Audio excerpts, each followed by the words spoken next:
ಈಗ ಏನಾಯ್ತು ಹಳ್ಳಿ ಕಡೆಯ ನಾವು ಶ್ರೀರಾಮ ದೇವಸ್ಥಾನ ಬಾರಿ ಕಟ್ಸಿದೀವಿ. ನೀವು ಕಟ್ಸಿದ್ವಿ, ಪ್ರಧಾನಮಂತ್ರಿಗಳು ಕಟ್ಸಿದ್ದಾರೆ. ನಾನು ಅವ್ರಿಗೆ ಧನ್ಯವಾದಗಳು ಹೇಳಿದ್ದೀನಿ, ಹೇಳ್ತೀವಿ, ಇಲ್ಲೂ ಹೇಳ್ತೀವಿ.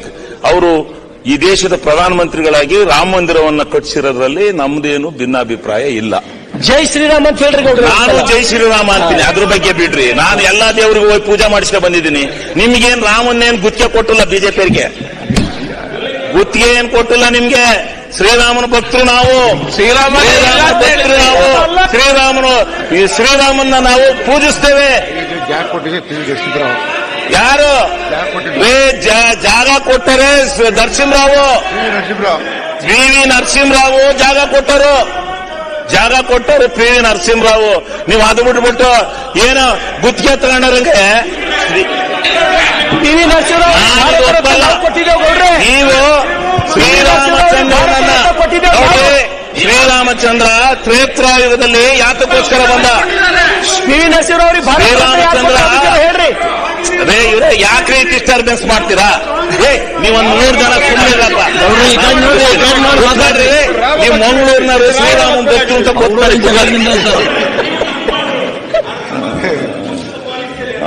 ನಮ್ದಿಲ್ಲ, ನಮ್ ಪಾಲಿಸಿ ಇಲ್ವೇ ಇಲ್ಲ. ನಾವೆಲ್ಲ ನೋಡ್ರಿ, ನಿಮ್ಗೇನ್ ಹೇಳ್ದು, ನಾವು ನಮ್ಮ ಮುಖ್ಯಮಂತ್ರಿಗಳೇ ಜೈ ಶ್ರೀರಾಮ ಅಂದ್ರು. ಇನ್ನೇನಾಗಬೇಕು ನಿಮ್ಗೆ? ನಾವೇನು ನಿಮ್ಗೆ ಶ್ರೀರಾಮನ್ನ ನಾವೇನಾದ್ರು ಯಾವತ್ತಾರ ಶ್ರೀರಾಮ್ ದೇವರಲ್ಲ ಅಂತ ಹೇಳಿದೀವ? ಶ್ರೀರಾಮನ್ ತಗೊಂಡಿದ್ದೀವಿ. ನೀವು ರಾವಣನ ಭಕ್ತರಿದ್ದೀರಿ, ರಾವಣನ ಭಕ್ತರು ಅಲ್ಲ. ಸ್ವಲ್ಪ ಕೂರ್ರಿ, ನೀವೆಲ್ಲ ರಾವಣನ ಭಕ್ತರು.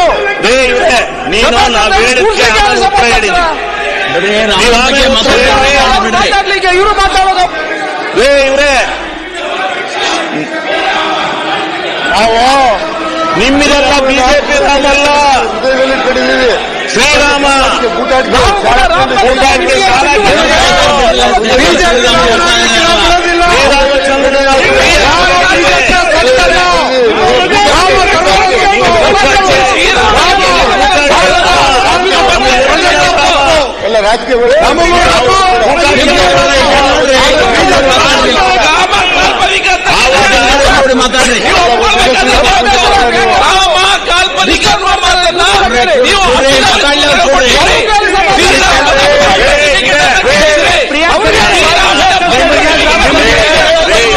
ನಿಮಗೆ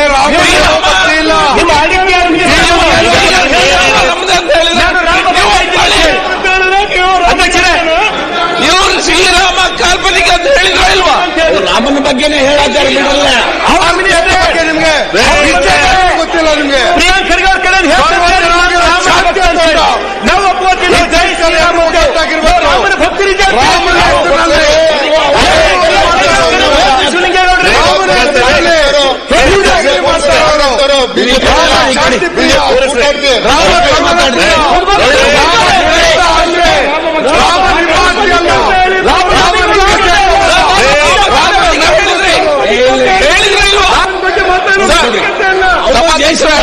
ಸಭಾಧ್ಯಕ್ಷರೇ, ರಾಮ ಕಾಲ್ಪನಿಕ ಅನ್ನುವಂತ ಮಾತನ್ನ ಹೇಳಿ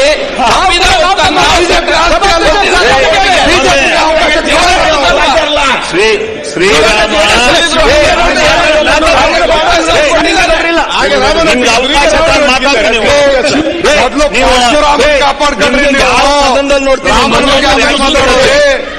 ಈ ಮಂಗಳೂರಿನವರು ಏನೋ ನನ್ನ ಏನೋ ದ್ವೇಷ ಇಟ್ಕೊಂಡಿದ್ದೀರಾ ನೀವು ಮಂಗಳೂರಿನವರು. ಮಂಗಳೂರಿನವರು ನನ್ನ ಮೇಲೆ ಏನು ಇಟ್ಟಿದ್ದೀರಾ ನೀವು?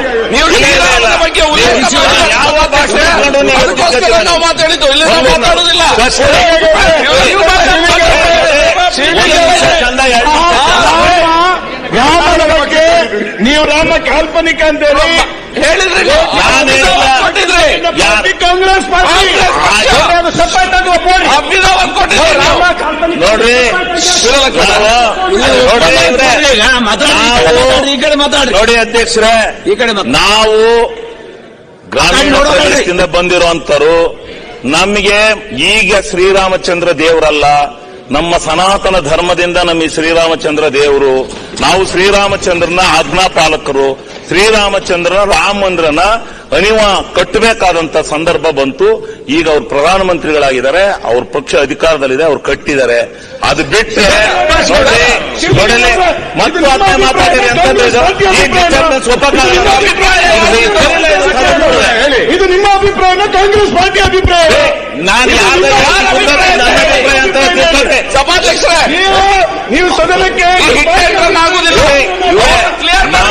ನಿಮಗೆ ಬಿಟ್ಬಿಡ್ತಾರೆ. ಕಾಂಗ್ರೆಸ್ ಪಕ್ಷದಿಂದ ನಿಮಗೆ ಶಾಲಾ ಅಭಿನವದಲ್ಲಿ ಏನ್ ಕೊಟ್ಟಿದ್ದಾರೆ? ಅಭಿನವದಲ್ಲಿ ನೀವು ಕೊಟ್ಟಿದ್ದೀರಿ ಸರ್. ರಾಮ ಕಾಲ್ಪನಿಕ, ಸೀತಾ ಕಾಲ್ಪನಿಕ, ಲಕ್ಷ್ಮಣ ಕಾಲ್ಪನಿಕ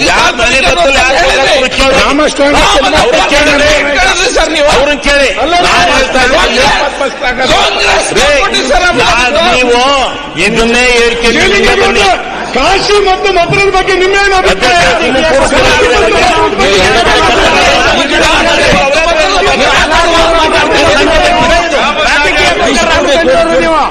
ಕೊಡ್ರಿ. ಕಾಶಿ ಮತ್ತು ಮಥುರಾ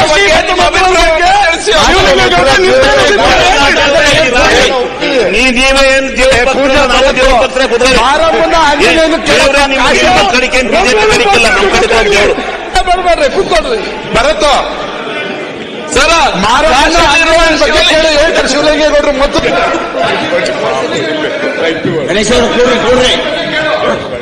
ಮಾರಮ್ಮ ಕುಸುಮಾರಮ್ಮ ಕಾಳಿಕಾಂಬ ದೇವಿ ಅವ್ರು ಕೇಳಪ್ಪ ಅಂದ್ರೆ ನೀನು ಅದನ್ನೇ ಕೇಳ್ತೀಯ. ಮತ್ತು ಮಾತಾಡ್ರಿ, ಈ ಕಡೆ ಮಾತಾಡ್ರಿ. ಈ ರೀತಿ ಸನ್ಮಾನ್ಯ ಅಧ್ಯಕ್ಷರೇ, ಕಾಶಿಯಲ್ಲಿರೋ ಶಿವಕ್ಕೂ ನಿಮ್ ಶಿವಲಿಂಗೇಗೌಡ ಏನು ಸಂಬಂಧ ಇದೆ? ಸಂಬಂಧ ಇದೆ, ಎಲ್ಲಾತಲ್ಲೂ ಸಂಬಂಧ ಇದೆ. ಅಲ್ಲಿ ವ್ಯತ್ಯಾಸಗಳು ಮಾತ್ರ ಬೇರೆ ಬೇರೆ ಇದೆ. ಸಂಬಂಧ ಇದೆ, ಸಂಬಂಧ ಈ ದೇಶದಲ್ಲಿ ಇರ್ತಕ್ಕಂಥ ಎಲ್ಲಾ ದೇವರಿಗೂ ನಮಗೂ ಸಂಬಂಧ ಇದೆ. ನಿಮ್ಗೇನ್ ನಾವು ಎಲ್ಲಾ ದೇವ್ರನ್ನು ಗುತ್ತಿಗೆ ಕೊಟ್ಟಲ್ಲ ಬಿಜೆಪಿಯವರಿಗೆ. ನಾವು ನೀವು ಬರೀ ಪೂಜೆ ಮಾಡಿಸ್ಕೊಂಡು ಓಟ್ ಹಾಕ್ಸ್ಕೊಳ್ಳಿ ಅಂತ ಹೇಳಿ ಇದ್ರಲ್ಲಿ ನಾವು ನಿಮ್ಗಿಂತ ಅವತಾರ ಪುರುಷರು, ನಮಗೂ ಗೊತ್ತಿದೆ ಪೂಜೆ ಮಾಡೋದು. ಪೂಜೆ ಅಚ್ಚುಕಟ್ಟ ಮಾಡ್ತೀವಿ, ದೇವಸ್ಥಾನ ಕಟ್ಟಿಸ್ತೀವಿ. ಬನ್ನಿ ನಮ್ಮ ಕ್ಷೇತ್ರಕ್ಕೆ ನೋಡಿ ಎಷ್ಟೆಷ್ಟು ದೇವಸ್ಥಾನಗಳು ಕಟ್ಟಿಸಿದ್ವಿ ಅಂತ.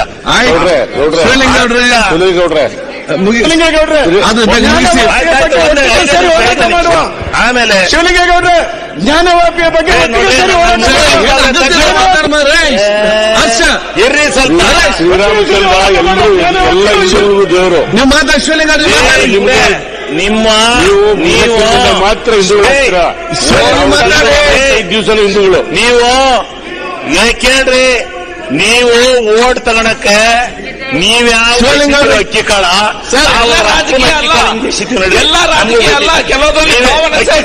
ನೀವೇ ಕಲ್ತಲ್ಲ. ಅಕ್ಕಿ ಕಾಳ ಹಾಕೋದು, ಅಕ್ಕಿ ಕಾಳ ಅಷ್ಟು ಓಟ್ ತಗೊಂಡ ನಮಗೂ ಗೊತ್ತಿದ್ ನೋಡ್ರಿ. ನಾವು ಅಕ್ಕಿ ಕಾಳ ಹಾಕಿ ಓಟ್ ತಗೊಂಡೆ ನಾವು ನಾವು ಧಾರ್ಮಿಕ ಭಕ್ತಿ ಇರ್ತಕ್ಕಂಥ ಜನ. ನಮಗಿರೋಂತ ಶ್ರದ್ಧೆ ನಮ್ಮ DCM DK ಶಿವಕುಮಾರ್ ಅವ್ರು ಕೇಳಿ, ಅವ್ರಿಗಿಂತ ಯಾರಾದ್ರೂ ದೈವ ಭಕ್ತರು ಅವ್ರು ಯಾರಾದ್ರೂ ಎಲ್ಲಾ ನಮ್ಮ ಕಡೆ ಇದ್ದಾರೆ. ಸುಮ್ಮನೆ ಆಡಂಬರ ಮಾಡಬೇಡಿ, ಸುಮ್ಕಿರಿ. ಇವ್ರು ಎಲೆಕ್ಷನ್ ಜಾಸ್ತಿ. ಈಗ ಶ್ರೀರಾಮ ಕಟ್ಟಿದಿರಿ, ಅದು ಮಾಡ್ಕಿಳಿ. ನೀವೇನ್ ತಿಳ್ಕೊಂಡಿದಿರಿ ಮುಂದೆ ನಮ್ಗೆ ಅನುಕೂಲಕ್ಕೆ ಬರುತ್ತೆ ಅಂತ. ನಾವು ಜೈ ಶ್ರೀರಾಮ ಅಂದ್ರೆ ನೀವು ಶ್ರೀರಾಮನ ಬಗ್ಗೆ ನಮ್ಗೆ ಗುತ್ತಿಗೆ ಕೊಟ್ಟಲ್ಲ ನಾವು ಶ್ರೀರಾಮನ್ನ. ನಾವು ಶ್ರೀರಾಮ ಜೈ ಶ್ರೀರಾಮ ಅಂತೀವಿ, ಸುಮ್ನೆ. ಆದ್ರಿಂದ ಅಂತೀವಿ ನಾವು. ನಾವು ಯಾವಾಗಲೂ ಜೈ ಶ್ರೀರಾಮ ಎಲೆಕ್ಷನ್ ಬಂದಾಗ ಅಂತಾರೆ. ಆದ್ರಿಂದ ಇನ್ನೊಂದು ಗೌಡ್ರು ವಿಜೇಂದ್ರ ಅವರು ಅಂತಾರೆ, ಅವರು ಚುನಾವಣೆಗೋಸ್ಕರ ಅಂತಾರೆ. ನಾವು ಎದುರಿಸ್ತೀವಿ, ಸೀರಿಯಸ್ ಆಗಿ ತಗೋಬೇಡಿ ನೀವು. ಈಗ ಒಂದು ಮಾತನ್ನ ಒಂದೇ ಒಂದು ಪ್ರಶ್ನೆ, ಯಾಕೆಂದ್ರೆ ಇದನ್ನ ಹೇಳದೆ ಹೋದ್ರೆ ಸ್ವಲ್ಪ ಅಪವಿತ್ರತೆ ಆದತ್ತು ಅಂತ ಹೇಳಿ. ಯಾಕೆಂದ್ರೆ ನಮ್ಮ ಕಾಂಗ್ರೆಸ್ ಮೇಲೆ ವಿಜೇಂದ್ರ ಅವರು ಭಾಷಣ ಮಾಡಬೇಕಾದ್ರೆ ಒಂದು ಆಪಾದನೆಯನ್ನ ಮಾಡಿದ್ರು. ಏನು? ದೆಹಲಿಯಲ್ಲಿ ಶವ ಸಂಸ್ಕಾರ ಮಾಡಲಿಕ್ಕೆ ನಮ್ಮ ಅಂಬೇಡ್ಕರ್ ಅವರಿಗೆ ಜಾಗ ಕೊಡ್ಲಿಲ್ಲ. ಅವರು ತಡ್ರಿ ರೇ ಇವ್ರೆ, ಸ್ವಲ್ಪ ನಿಧಾನ ಮಾಡ್ರಿ. ಹೇಳತಕ್ಕ ನೀವು ಅದ್ ಹೇಳ್ತೀರಿ, ನಾವ್ ಹೇಳ್ತೀವಿ. ಈ ದೇಶಕ್ಕೆ ಸ್ವತಂತ್ರ ತಂದು ಕೊಟ್ಟಂತ ಮಹಾತ್ಮ ಗಾಂಧೀಜಿಯನ್ನು ಗುಂಡಿಗೆ ಕೊಡ್ತಾರೆ ಯಾರು? ಮತ್ತೆ ಗೂಡ್ಸೆ ಗೂಡ್ಸೆ ಸಂಸ್ಕೃತಿಯರು ನಮಗೆ ಹೇಳಕ್ ಬರಬೇಕಾದ ಅವಶ್ಯಕತೆ ಇಲ್ಲ. ಇದು ಹುಷಾರಾಗಿ ತಿಳ್ಕೊಂಡಿರಿ. ಈ ದೇಶದ ಮಹಾತ್ಮ ಗಾಂಧೀಜಿನ ಕೊಂದು ಇವರೇ ನೀವು ಮಾತಾಡಕ್ ಹೋಗ್ಬೇಡಿ. ಅದರಿಂದ ನಾನು ಹೇಳ್ತೇನೆ, ಇದು ಬೇಡ. ಈ ನೀವು ಯಾವ ಸಂಘರ್ಷವನ್ನ ಇಟ್ಕೊಂಡು ಈ ಸಾರಿ ನಾವು ಪಾರ್ಲಿಮೆಂಟ್ ಗೆಲ್ಲಬೇಕು ಅಂತ ಹೇಳಿ ಹೊಂಟಿದಿರೋ ಅದು ಕೈಗೂಡಲ್ಲ. ನೀವೇನು ಯಾವ್ಯಾವ್ದು ಇಟ್ಕೊಂಡು ಹೊಂಟಿದಿರೋ ಅದು ಆಗೋದಿಲ್ಲ. ತಿಳ್ಕೊಳ್ಳಿ. ಜೈ ಭೀಮ್ ಈ ಕಡಲು ಇದ್ದಾರೆ, ಎಲ್ಲಾ ಕಡಲು ಇದ್ದಾರೆ, ಎಲ್ಲಾ ಕಡಲು ಸಮರ್ಥನೆ ಮಾಡಕ್ಕೆ ಹೋಗ್ಬೇಡಿ. ನಾನು ಹೇಳಕ್ಕೆ ನನ್ನ ಅಭಿಪ್ರಾಯ ಹೇಳ್ತೇನೆ ಸ್ವಾಮಿ. ಆಯ್ತು, ಮುಗಿಸ್ಬಿಟ್ಟೆ ಸ್ವಾಮಿ, ಮುಗಿಸ್ಬಿಟ್ಟೆ. ಆದ್ರಿಂದ ನಾನು ಹೇಳ್ತಕ್ಕಂಥದ್ದು ಸುಭದ್ರವಾದಂತ ಸರ್ಕಾರವನ್ನು ಕೊಡ್ತೇವೆ. ಆರ್ಥಿಕವಾದಂತ ಸುಭದ್ರತೆ ಇದೆ ನಮ್ಮ ಸರ್ಕಾರದಲ್ಲಿ. ಸ್ಪಷ್ಟವಾದ ನಿಲುವಿದೆ. ನುಡಿದಂತೆ ನಡೆಯತಕ್ಕಂಥ ಸಾಮರ್ಥ್ಯ ಇದೆ. ಉತ್ತಮವಾದಂತಹ ಸಾಮಾಜಿಕ ನ್ಯಾಯವನ್ನು ಕೊಡ್ತಕ್ಕಂಥ ಸರ್ವರಿಗೆ ಸರ್ವ ಧರ್ಮವನ್ನ ಕಾಪಾಡ್ತಕ್ಕಂಥ ಬದ್ಧತೆ ನಮ್ಮ ಸರ್ಕಾರಕ್ಕಿದೆ. ಆದ್ರಿಂದ ಯಾವುದೇ ಕಳಂಕಕ್ಕೆ ನಾವು ಗುರಿಯಾಗೋದಿಲ್ಲ. ಉತ್ತಮವಾದಂಥ ಸರ್ಕಾರದ ಆಡಳಿತವನ್ನ ಈ ರಾಜ್ಯದಲ್ಲಿ ನಾವು ನೀಡ್ತೇವೆ ಅಂತಕ್ಕಂಥ ಮಾತನ್ನು ಹೇಳಿ ನನ್ನ ಮಾತಿಗೆ ವಿರಾಮ ಹೇಳ್ತೇನೆ. ಜೈ ಶ್ರೀರಾಮ್. ನಾವು ಜೈ ಶ್ರೀರಾಮ್. ಎಲ್ಲರೂ ಜೈ ಶ್ರೀರಾಮೇ. ನಿಮಗೆ ಪ್ರಕಟಣೆ ಆಯ್ತು. ಒಂದು ಪ್ರಕಟಣೆ. ಮಾನ್ಯ ಸದಸ್ಯರಿಗಾಗಿ ಇಂದು ಬುಧವಾರ